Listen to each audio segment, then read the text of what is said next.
kita! Isang panibagong karangalan ang naiuwi ng Pilipinas matapos tanghaling Miss Teen Universe Tourism 2026, si Maria Kathleen Monjardin sa prestihiyosong pageant na ginanap sa Sri Lanka. Sa kanyang kahangahangang performance, ipinakita niya ang kagandahan, talino at kumpiyansa ng kabataang Pilipinas sa international stage.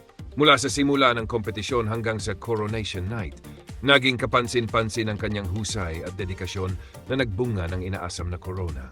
Ang kanyang tagumpay ay muling nagpapatunay na ang Pilipinas ay patuloy na isa sa pinakamalalakas na bansa sa mundo ng pageantry. Congratulations, Maria Kathleen Monjardin. Naway maging matagumpay at makabuluhan ang iyong reign bilang Miss Teen Universe Tourism 2026.